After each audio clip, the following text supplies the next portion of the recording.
여러분 안녕하세요. 잡학사전 진행의 노무아입니다. 오늘은 유상화 그리고 박서정 아나운서와 함께합니다. 어서 오세요. 안녕하세요. 네, 여러분 예전에는 좋은 회사 그리고 좋은 직업이 정답이 되던 시대가 있었는데요. 하지만 최근에는 정말 빠른 속도로 새로운 커리어들이 계속해서 올라오고 있습니다. 흥미로운 사실은 이렇게 새로운 길을 만들어낸 사람들이 절대 처음부터 특별했던 건 아니었다는 것인데요. 이들의 비결은 바로 남들보다 조금 더 빠르게 그 질문을 바꿨다는 점입니다.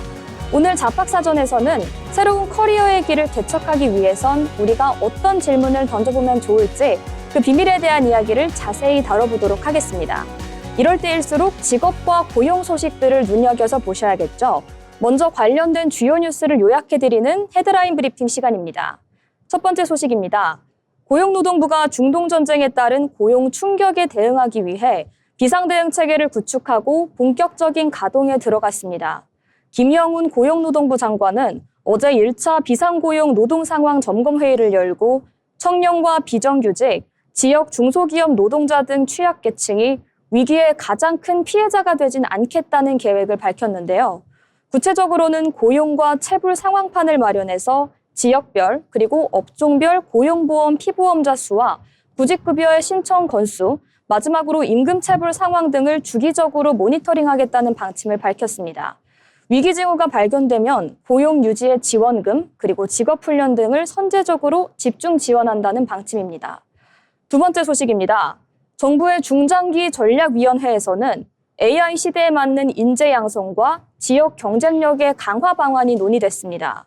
권오현 중장기 전략위원장은 정부의 예산과 정책 지원에 대해 목표와 평가 기준을 명확히 하고 그 성과에 기반한 운영체제를 구축해야 될 필요가 있다고 그 중요성을 설파했습니다. 개별 부처 차원을 넘어서 범국가적 관점의 지역 관점이 필요하다는 지적도 이어지고 있는 상황인데요. 특히 참석자들 사이에서는 청년 실업률이 여전히 높다는 점이 주목됐습니다. AI 도입의 확산 등 변화된 여건에 맞춰서 대학 교육과 직업훈련의 체계를 개편하고 일자리와의 연계를 강화할 필요가 있다는 점도 같이 논의됐습니다. 지방이 인재와 기업을 유치하려면 규제의 특구를 활용한 실증 기회 제공이 중요하다는 목소리 함께 나왔습니다. 다음으로 세 번째 소식입니다. 신입의 채용 시장 빠르게 얼어붙고 있습니다. 단순한 경기의 영향이 아닌 채용 구조 자체가 바뀌고 있다는 신호로 읽히는데요. 채용 플랫폼의 분석에 따르면 올해 3월 대기업과 중견기업의 신입 채용 공고 수는 전년 대비 무려 약 45% 감소했습니다. 업종별로 보면 이 같은 감소세가 더 뚜렷합니다. 교육과 출판은 90% 가까이 감소했고요. IT와 통신은 73%, 판매와 유통은 60%, 그리고 서비스는 58% 순으로 큰 폭의 감소세를 보였습니다. 아무래도 특정 산업이 아니라 전반적인 산업 전체적으로 감소세를 보였다는 점이 이례적인데요. 업무 자동화가 빠르게 진행된 업종일수록 이 감소세가 두드러졌다는 점에서 AI 도입의 확산 그리고 채용의 축소가 직접적으로 맞물리고 있다는 분석입니다. 아무래도 취업을 준비하시는 분들께는 다소 무거운 소식일 수 있을 것 같습니다. 하지만 그만큼 변화에 걸맞는 전략이 절실하다는 점 오늘의 헤드라인에서 강조드렸습니다. 이번에는 실제 직업의 현장 속으로 가보겠습니다. 다양한 직업을 직접 만나보고 그 속에서 사람들의 이야기를 들어보는 현장 속으로 시간입니다. 유상화 아나운서가 전해드립니다. 네, 현장 속으로 시간입니다. 여러분은 농사하면 어떤 이미지가 먼저 떠오르시나요? 뙤약볕 아래서 땀을 뻘뻘 흘리면서 밭을 일구고 하늘을 바라보면서 비가 오길 바라는 그런 이미지를 떠올리시는 분들이 많았을 텐데요. 이제는 농사의 이미지가 확연히 달라지고 있습니다. 이전에는 경험에 의존하는 게 농사였다면 이제는 데이터와 기술로 농사를 짓는 시대가 됐습니다. 식물이 언제 물을 원하는지, 지금 온도는 적당한지 AI가 실시간으로 파악하고 로봇이 스스로 제어하는 농장의 현실이 된 건데요. 오늘 현장 속으로에서는 첨단 IT 기술로 농업의 미래를 설계하는 직업, 스마트팜 구축가를 소개해드리겠습니다. 스마트팜 구축가는 정보통신 기술을 농업에 접목해 지능화된 농장을 설계하고 만드는 전문가입니다. 비닐하우스나 요리온실에 각종 센서와 네트워크 장비를 설치해 빛, 온도, 습도, 이산화탄소 등을 자동으로 조절하는 시스템을 구축하는데요. 예를 들어서 토양의 수분이 부족해지면 시스템이 이를 감지해 자동으로 물과 영양분을 공급해 주도록 합니다. 단순히 장비를 설치하는 것을 넘어서 작물이 가장 잘 자랄 수 있는 최적의 환경 데이터를 분석하고 농장주가 스마트폰 안으로 어디서든 관리할 수 있도록 돕는 역할을 합니다. 농업에 IT 옷을 입히는 엔지니어라고도 할 수가 있겠죠. 자, 그러면 이 직업이 주목받는 이유가 무엇일까요? 최근에 이슈로 떠오르고 있는 농촌의 고령화와 기후변화라는 위기 속에서 농업의 지속 가능성을 찾아야 하기 때문입니다. 전통적인 농사 방식으론 기습적인 폭염이나 한파에 대응하기가 어렵습니다. 하지만 스마트팜은 외부 환경과 상관없이 일정한 품질의 작물을 대량 생산할 수 있다는 장점이 있습니다. 특히 최근엔 도심 속 건물 안에서 채소를 키우는 수직 농장이 인기를 끌고 있는데요. 좁은 공간에서 최대 효율을 내는 기술이 중요해졌습니다. 이에 따라 농업 지식과 IT 기술을 동시에 갖춘 전문가의 수요가 급증하고 있고 전반 산업은 매년 가파르게 성장하고 있습니다. 실제로 스마트팜 현장에서는 구축가가 작물별 특성에 맞춰서 제어 소프트웨어를 조절하고 CCTV와 센서가 제대로 작동하는지 꼼꼼히 점검하는 역할을 합니다. 만약 온실 내부 온도가 설정 범위를 벗어나면 즉시 알람이 울리고 환풍기가 돌아가도록 하는 시스템을 최적화하는데요. 최근엔 드론이나 자율주행 트랙터를 활용해서 사람의 손길 없이도 넓은 농지를 관리하는 기술까지 확장되고 있는 추세입니다. 이처럼 스마트팜 구축가는 시설 설비를 넘어서 먹거리 산업의 디지털 전환을 이끄는 핵심 동력이라고 할 수 있습니다. 그렇다면 이 직업에는 어떤 역량이 필요할까요? 우선적으로 컴퓨터 공학이나 정보통신에 대한 전문 지식이 밑바탕이 돼야 합니다. 여기에 식물이 자라는 생리적 특성을 이해하는 농업적 지식도 함께 갖춰야 하는데요. 기계와 생명을 함께 다루는 일이기 때문에 현장의 문제를 빠르게 파악하고 해결하는 문제 해결 능력이 요구됩니다. 또한 농장주들과도 원활하게 소통할 수 있는 커뮤니케이션 능력까지 뒷받침이 돼야 하겠습니다. 최근엔 인공지능과 빅데이터 활용 비중이 높아지면서 소프트웨어 개발 역량이 더욱 강조되고 있습니다. 앞으로는 단순히 땅을 일구는 것이 아니라 데이터를 수확하는 것이 더 중요한 시대가 될 것으로 예상됩니다. 그 중심에는 농업의 미래 지도를 그리고 시스템을 만드는 스마트팜 구축가가 있습니다. 기술로 일궈낸 풍요로운 농촌이 우리의 시작을 어떻게 풍성하게 바꿔나갈지 주목해볼 필요가 있겠습니다. 지금까지 현장 속으로였습니다. 네, 다음은 지금 바로 활용할 수 있는 실질적인 취업 정보를 전해드리는 오늘의 잡정보 시간입니다. 박서정 아나운서가 전해드립니다. 요즘 취업 시장에서 단연 관심자는 공공기관이죠. 안정적인 고용 환경에 워라밸까지 더해져서 누구나 한 번쯤은 꿈꿔보셨을 텐데요. 그런데 여러분, 공공기관 채용 정보를 어디서 찾아보시나요? 혹시 포털 정보에 공기업 채용이라고 검색만 하고 계시지는 않으신가요? 그렇게 하면 정보의 홍수 속에서 길을 잃기가 십상입니다. 그래서 오늘은 공공기관 취업 준비생들의 필수 성지이자 나침반이죠. 자말리오를 완벽하게 해부해 보겠습니다. 자, 먼저 자말리오라는 이름 생소하실 텐데요. 쉽게 말해서 대한민국 모든 공기업과 준정부기관의 채용 정보가 모이는 공식 통합 창구입니다. 기획재정부에서 직접 운영하기 때문에 그 어떤 구인구직 사이트보다 공고가 빠르고 정확합니다. 현재 우리나라 공공기관이 340개가 넘거든요. 이 수많은 기관의 신입, 경력, 인턴 소식이 여기 한 곳에 실시간으로 올라옵니다. 그 말 그대로 공기업 취업의 시작과 끝이라고 할 수 있습니다. 자, 이제 실전으로 들어가 볼까요? 홈페이지 상단의 채용 정보 메뉴를 선택하면 여러분들이 가장 먼저 마주하게 될 상세 검색창이 뜨게 됩니다. 항목이 꽤 많아서 뭐부터 건드려야 할지 고민 많으실 텐데요. 첫 번째, 표준 직무와 분야입니다. 내가 경영회계 쪽인지 아니면 전자, 전기와 같은 기술직인지 여기서 먼저 길을 정하셔야 합니다. 내 전공과 잘 맞는 카테고리를 선택하는 게 첫 단추입니다. 두 번째로는 바로 근무지 항목입니다. 이 공기업은 지방 발령이 많다던데 하면서 주저하시는 분들 많으실 텐데요. 여기서 본인이 희망하는 지역을 체크하시면 됩니다. 수도권인지 본가와 가까운 지역인지 선택해서 집 가까운 공공기관을 추려낼 수 있는 아주 고마운 필터입니다. 세 번째로는 학력 정보와 채용 구분입니다. 신입인지 경력인지 혹은 고졸 채용 전형인지 여기서 결정이 됩니다.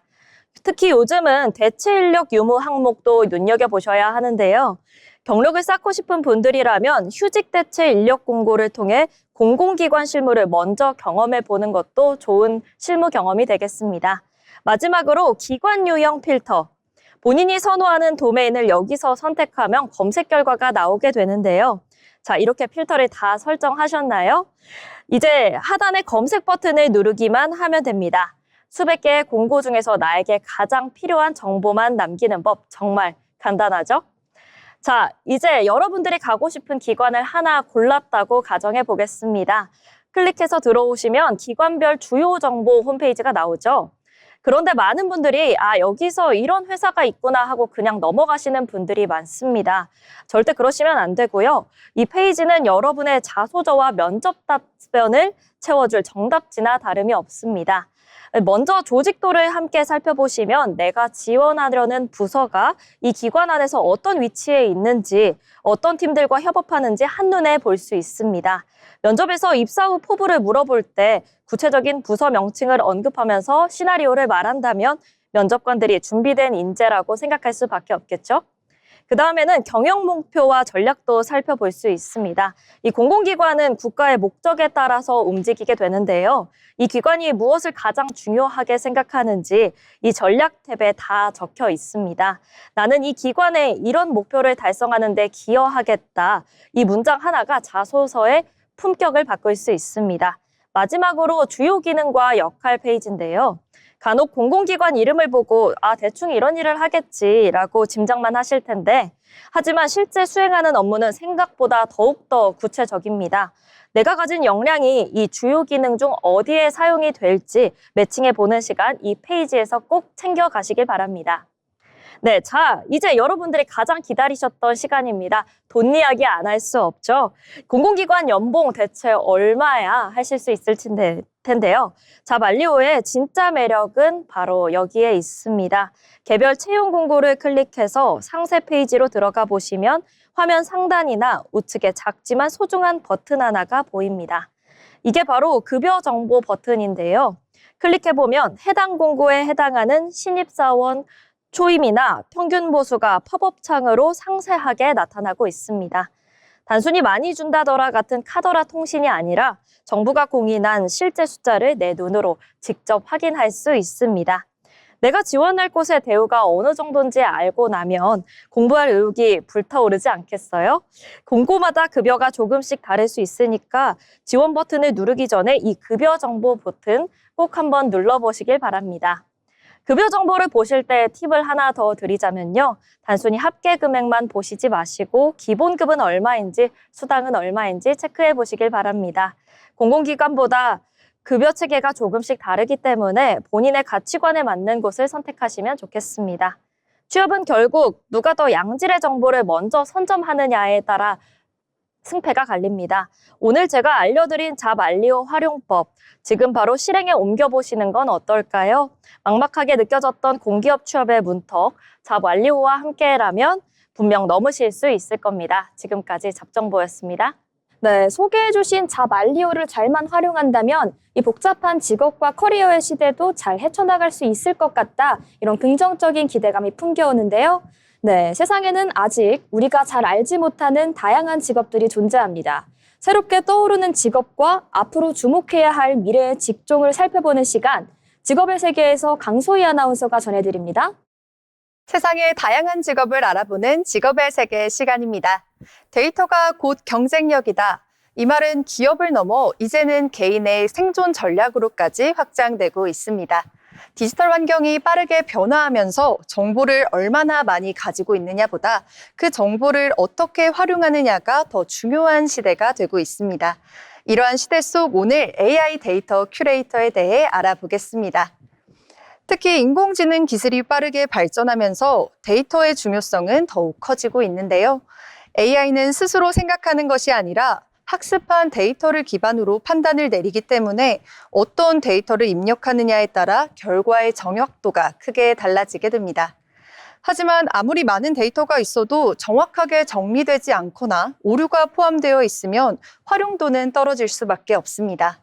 이러한 흐름 속에서 AI 데이터 큐레이터가 새롭게 주목받고 있는 거죠.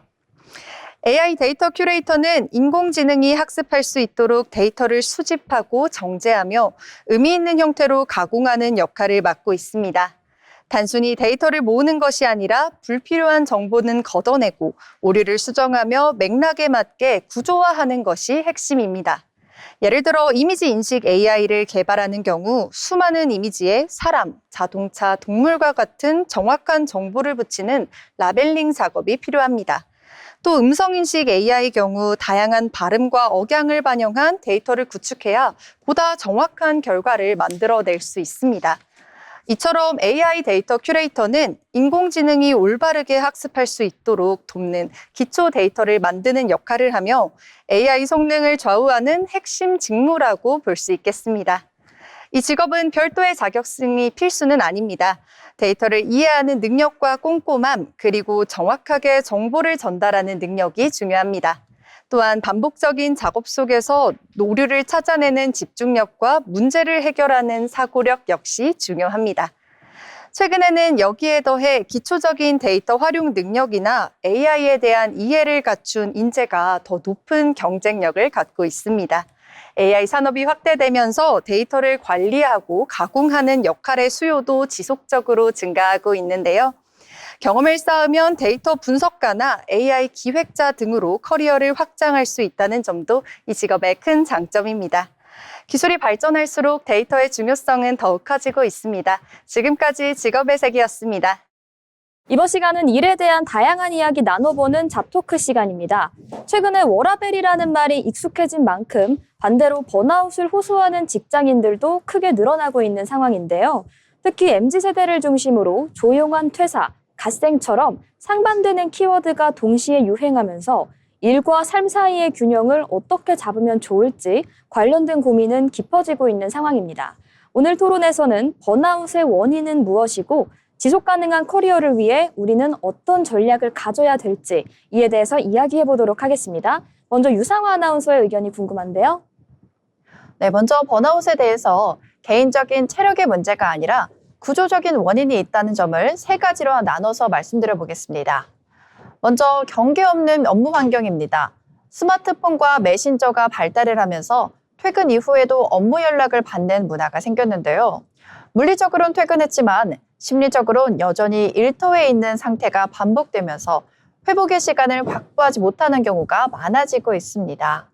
특히 재택근무가 확산된 이후에는 공간적 경계마저 사라지면서 항상 일하는 느낌을 호소하는 직장인들이 늘고 있습니다. 두 번째로는 성과 중심의 자기 착취입니다. 이른바 갓생이라는 트렌드와도 연결이 되는데요. 사회 전반적으로 자기 개발과 생산성이 강조되면서 이제는 쉬는 시간마저 효율적으로 써야 한다는 강박이 높아지고 있습니다. 운동도 독서도 여행도 모두 성장과 연결시켜서 써야 한다는 강박 때문에 지쳐가는 사람들이 많은데요. 그래서 진정한 의미의 휴식이 점점 줄어들고 있습니다. 번아웃은 열심히 하지 않아서가 아니라 오히려 너무 열심히 해서 생기는 경우가 대부분입니다. 네, 마지막으로는 보상체계와 기대의 불일치입니다. 노력에 비해서 급여, 승진, 인정 등 보상이 따라오지 않을 때 무력감이 누적이 되는데요. 특히 조직 내에서 자신의 기여가 눈에 보이지 않을 때, 가시적으로 드러나지 않을 때 아무리 열심히 해도 의미를 느끼기 어려워지면서 동기가 급격히 떨어지게 됩니다. 그래서 이 세 가지를 종합해보면요.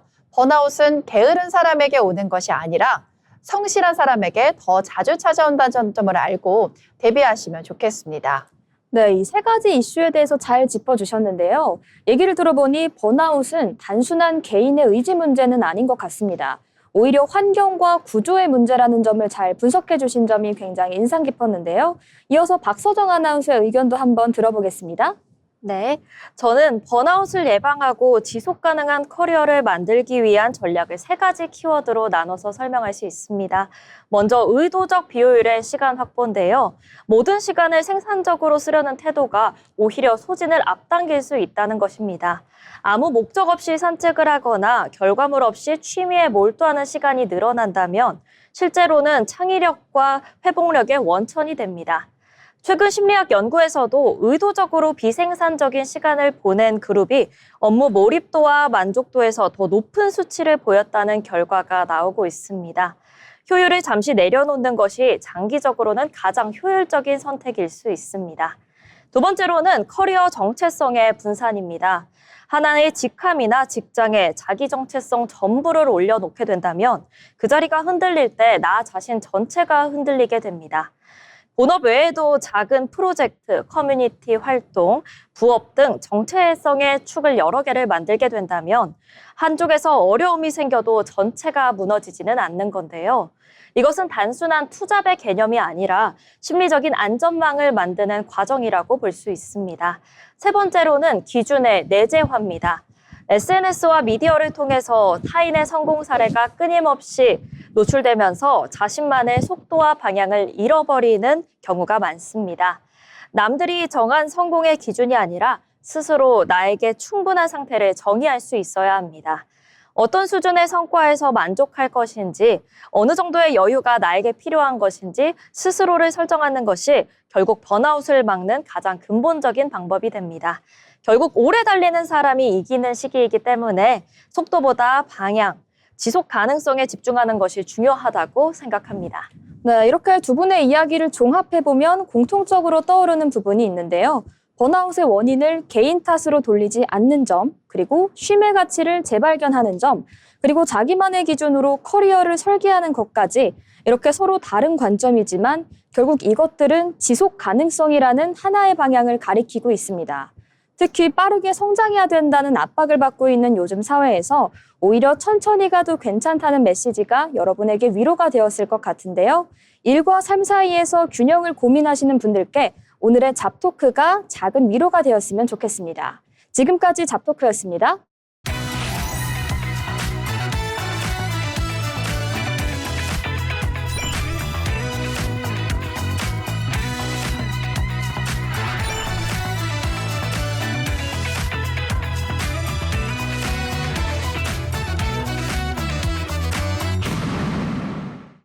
이렇게 빠르게 사회가 변화하고 있지만 그 와중에도 사람들은 묵묵히 자기만의 길을 걸어가고 있는데요.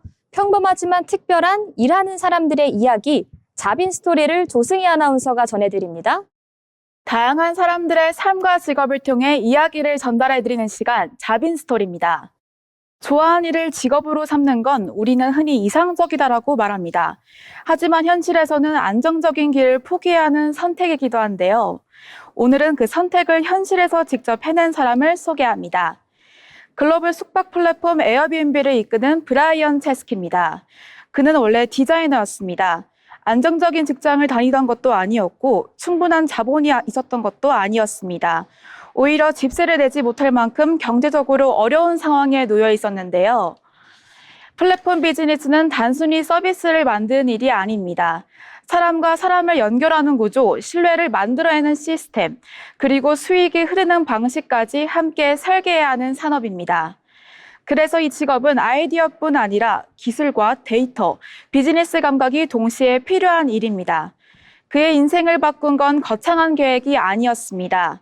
집세를 마련하기 위해 자신의 집 거실에 에어매트를 놓고 여행객에게 공간을 빌려주는 것, 이 작은 선택이 지금의 에어비앤비의 시작이었습니다.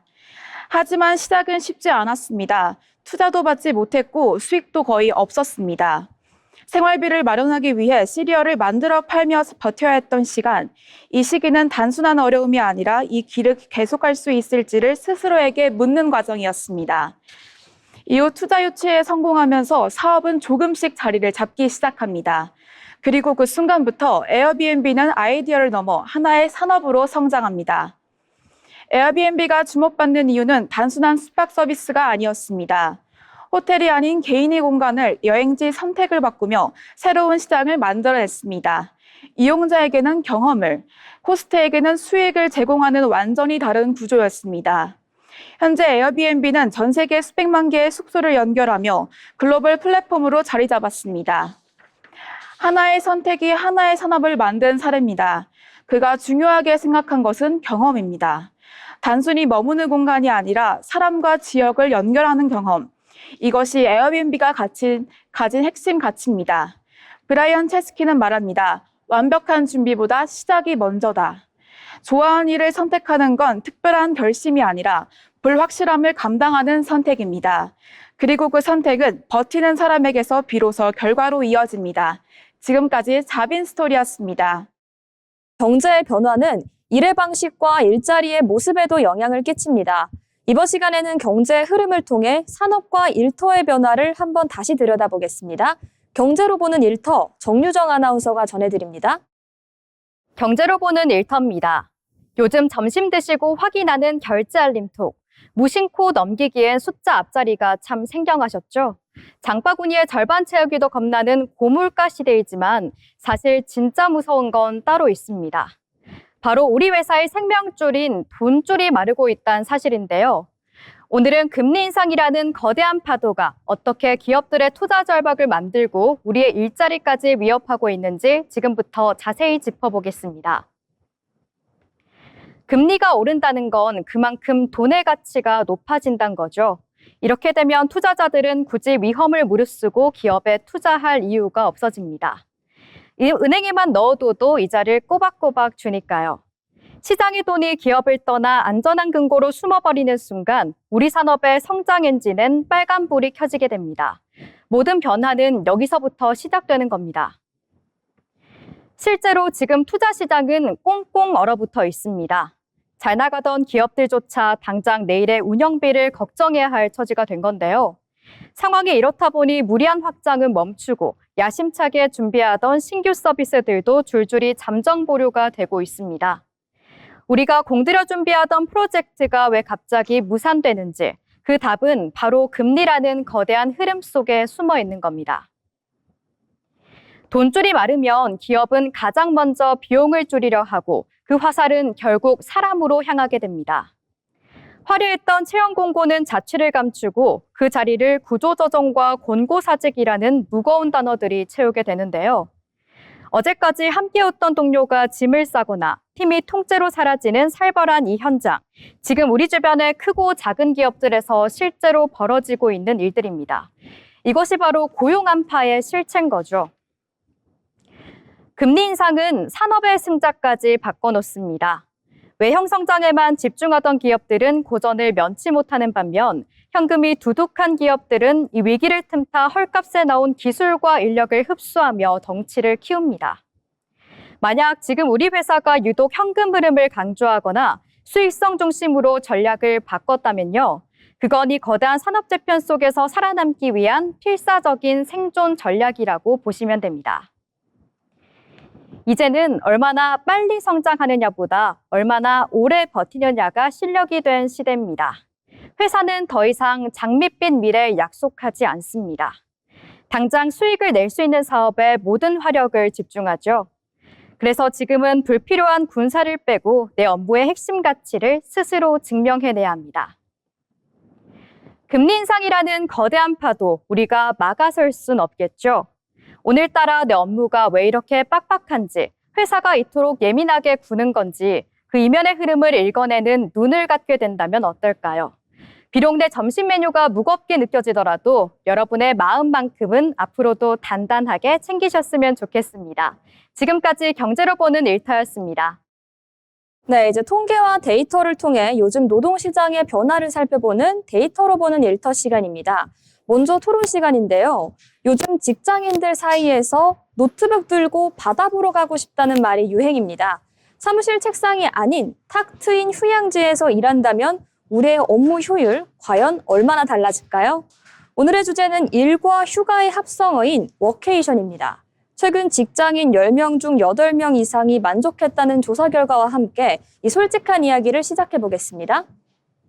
네, 저는 워케이션에 대해서 이 통계만 보더라도 정말 긍정적인 제도라고 생각을 합니다. 대한상공회의소가 직장인 506명을 대상으로 조사를 했는데요. 워케이션을 경험한 사람의 86.8%가 만족한다고 답을 했습니다. 여기에 단순히 노는 게 아니라 심리적 화복을 68.7%가 경험을 했고요. 업무 집중도가 향상됐다는 답변 또한 31.7%로 긍정적인 지표들이 마련이 되고 있습니다. 게다가 이건 회사만의 복지가 아닙니다. 경험자의 22.2%가 만족 요인으로 지역 소비를 꼽았는데요. 실제로 지역 경제 활성화에도 엄청난 도움이 되고 있습니다. 좋은 취지라는 점은 동감하지만 저는 우려되는 부분도 많이 있습니다. 근무 형태의 자율성이 올라가는 만큼 이제는 얼마나 앉아 있느냐가 아니라 어떤 성과를 내느냐가 훨씬 중요해지거든요. 자칫 잘못하면 휴가지에서도 업무 압박에 시달리거나 반대로 성과가 안 나오면 제도 자체가 사라질 위험도 있죠. 기업 입장에서 인건비 부담이나 생산성 유지를 걱정하는 이유도 이 자율과 책임의 균형 때문입니다. 네, 두 분 말씀대로 아무래도 성과 중심의 문화가 먼저 뒷받침되어야 할 것 같습니다. 최근에는 이 참여 대상도 정말 다양해졌는데요. 일반 회사원뿐만 아니라 프리랜서까지 그 모집의 대상은 확대되고 있습니다. 주요 지역인 제주와 부산, 강원은 물론이고 최근에는 충청도까지 적극적으로 참여하면서 이 폭이 더욱더 확대되는 모습 나타났는데요. 연중에 지역별로 다양한 사업들이 계속 발표되고 있으니까요. 챙겨볼 필요 있을 것 같습니다. 이렇게 일터의 경계는 사무실을 넘어서 전 세계로 확산되는 추세입니다. 네, 맞습니다. HD현대나 HLB 같은 기업들도 임직원 만족도가 높아서 제도를 더욱 확대하거나 시범 운영하겠다는 제도 또한 검토 중인데요. 장소가 바뀌면 창의적인 아이디어가 샘솟는다는 것은 이미 많은 직장인들이 체감하고 있는 사실입니다. 네, 그렇기 때문이라도 더 정교한 시스템이 필요할 것 같은데요. 무조건 떠나는 것이 능사가 아니라 업무 공백을 최소화하면서 리프레시 효과를 극대화할 수 있는 기업과 지자체의 협력이 더욱 중요하겠죠? 말씀을 듣고 보니까 오늘의 핵심은 바로 이 사실인 것 같습니다. 워케이션은 단순히 며칠 동안 쉬다 오는 이벤트가 아닌 일과 삶의 질을 동시에 높이는 지속 가능한 근무의 형태로 방향이 좁혀져야 될 것 같은데요. 성과와 휴식, 이 두 마리 토끼를 모두 잡을 수 있도록 이 균형 잡힌 방향으로 발전해 나가길 바랍니다. 다음으로 박서정 아나운서가 준비한 이야기로 넘어가 볼 텐데요. 요즘 쉬없음 청년이 40만 명에 육박한다는 뉴스 보셨을 겁니다. 청년들이 눈이 높아서 중소기업에 안 간다, 부모에게 의존하면서 고생을 피한다라는 비판이 많아지고 있는데 하지만 이 데이터의 속살을 들여다보니 전혀 다른 진실이 있었습니다. 쉬었음 청년 10명 중 7명이 이미 직장 생활을 해본 경험자라는 사실 혹시 알고 계셨나요? 왜 그들은 어렵게 들어간 첫 직장을 나와 다시 돌아가지 않는 걸까요? 이 솔직한 데이터까지 한번 자세히 살펴보겠습니다. 네, 저는 이번 설문조사 결과 중에 수용 가능한 직장의 최소 조건을 보고 많이 놀랐는데요. 청년들이 원하는 1위가 과연 무엇이었을까요? 높은 연봉이나 성과금이 아니라 바로 청결한 화장실이었습니다. 이어지는 순위도 사내 식당, 냉난방 시스템, 휴게실 같은 아주 기본적인 환경들이었는데요. 기사 인터뷰를 살펴보면 겨울에 롱패딩을 입고 손난로를 쥐고 일해야 하는 등 트라우마 섞인 증언들이 많았습니다. 심지어 정수기 물 마시는 것까지 눈치를 줬다는 곳도 있는데요. 네, 이러한 배경을 살펴보면 청년들이 눈이 높다라는 것은 틀린 겁니다. 그들이 원하는 것은 최상급 복지가 아니라 이를 지속할 수 있는 상식적인 노동 환경인데요. 연봉 데이터도 살펴보면 청년들이 제시한 최소 하한선은 2,823만 원이었습니다. 월 실수령액으로 환산을 해보면 약 210만 원에서 220만 원 수준인데 이게 과연 대기업만 바라보는 눈높이라고 할 수 있을까요? 더 심각한 사실은 이미 한 번 대인 청년들이 노동시장에 대한 복귀 그 자체를 두려워한다는 점입니다. 다시 가봤자 또 그럴 텐데라는 학습된 무기력이 있기 때문인데요. 네, 인격 모독이나 폭언, 야근 수당 미지급 같은 문제들이 데이터로 확인되고 있습니다. 특히 5인 이하 사업장에서는 법적 보호의 사각지대다 보니 네가 참아라라는 식의 대응이 태반이죠. 이제 2026년인 지금도 감정 쓰레기통 취급을 당하는 상사가 여전하다는 게 청년들이 일터 자체를 혐오하게 만드는 결정적인 계기가 되고 있습니다. 취업을 못하는 것이 아니라 이전 직장에서 겪은 부정적인 경험이 반복될까 봐 구직 시도 자체를 주저하고 있는 건데요. 기업은 사람이 없다고 아우성이고 구직 배수는 0.39까지 떨어졌는데 정작 일터 내부의 품격은 챙기지 못하고 있는 미스매치가 여기서 발생합니다.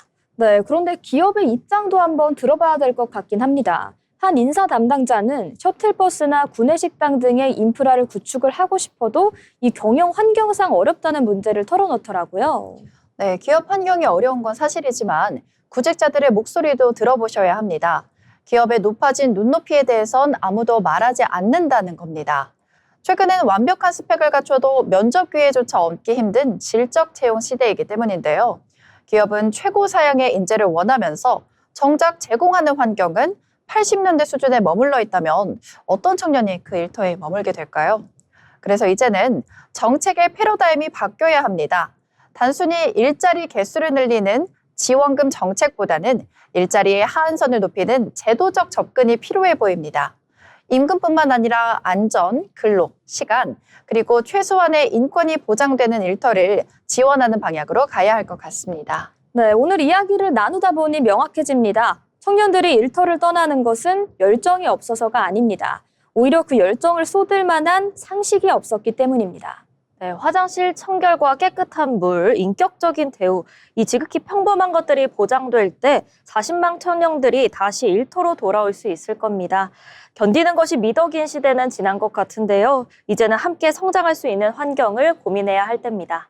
네, 지금까지 데이터로 보는 일터를 통해 좋은 일자리는 돈으로만 만들어지는 것이 아니라 상식으로 완성된다는 사실을 짚어봤습니다.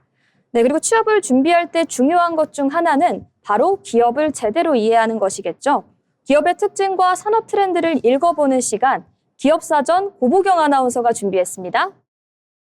기업을 쉽고 흥미롭게 알려드리는 시간, 기업사전입니다.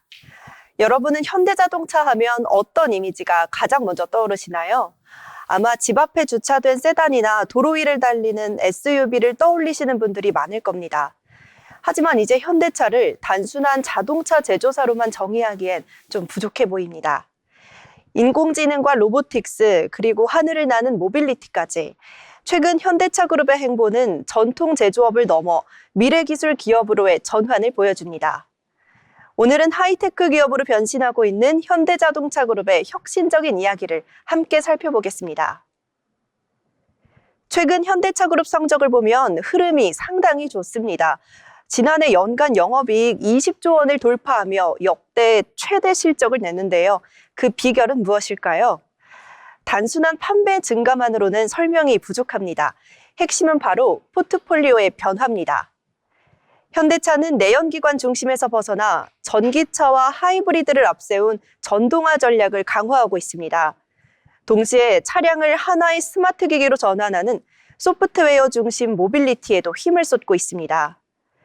현대차 그룹은 2030년까지 국내에만 125조 원을 투자하고 이 가운데 50조 원 이상을 자율주행과 로보틱스, 소프트웨어 중심 차량 같은 미래 사업에 집중 투입할 계획입니다. 미국에도 260억 달러를 추가 투자하며 미래 모빌리티 주도권 확보에 속도를 내고 있습니다. 여기서 한 발 더 나아가 스마트 팩토리와 방산 분야까지 이동수단을 넘어 인류의 삶과 공간 자체를 재정의하겠다는 야심을 현실로 만들고 있습니다. 사실 이런 과감한 도전은 현대차 특유의 위기 대응 방식에서 비롯됐습니다. 현대차는 위기의 순간마다 정면 돌파를 선택하며 성장의 변곡점을 만들어 왔는데요. 1998년 외환위기 당시에도 현대차는 기아를 인수하는 결단을 내리며 새로운 전환점을 만들어냈습니다. 당시에는 무리하다는 평가도 있었지만 이 선택이 결과적으로 글로벌 상위 자동차 그룹으로 도약하는 계기가 됩니다. 최근에도 관세와 환율, 공급망 등 글로벌 불확실성이 이어지고 있지만 현대차는 흔들림 없이 대응하고 있습니다. 오히려 로보틱스 등 차세대 분야에 대한 투자를 확대하며 제조업의 한계를 넘어서는 변화를 이어가고 있습니다. 위기를 성장의 기회로 전환해온 현대차의 전략, 주목할 필요가 있습니다. 자, 그럼 이런 첨단 기술력이 가장 화려하게 꽃피울 무대는 어딜까요? 바로 2026 피파 북중미 월드컵입니다. 최근 현대차 공식 SNS에 올라온 영상 하나가 전 세계를 뒤흔들었습니다. 보스턴 다이내믹스의 휴머노이드 로봇 아틀라스가 축구장 잔디 위에서 공을 차고 역동적으로 움직이더니 마지막엔 손흥민 선수의 찰칵 세리머니를 완벽하게 따라했습니다. 현대차 로봇들은 이번 월드컵에서 단순 전시를 넘어 경기장 운영 지원에 활용될 가능성도 있어 보이는데요. 수십억 명의 시청자가 지켜보는 가운데 현대차가 그리는 로봇과 인간이 공존하는 미래의 모습은 어떨까요? 2026년 월드컵 경기장에서 우리 소니와 로봇 아틀라스가 함께 세리머니를 하는 그날을 기분 좋게 상상해 봅니다. 도로 위에 자동차를 넘어 우리 일상의 동반자가 될 로봇까지 현대차 그룹이 그리는 미래는 이미 우리 곁에 성큼 다가와 있습니다. 지금까지 기업사전 현대자동차 그룹이었습니다.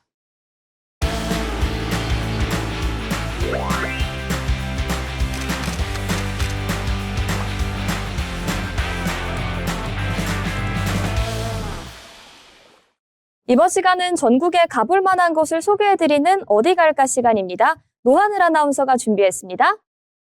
전국의 맛집과 축제, 핫플레이스를 전해드리는 시간 어디 갈까 시간입니다.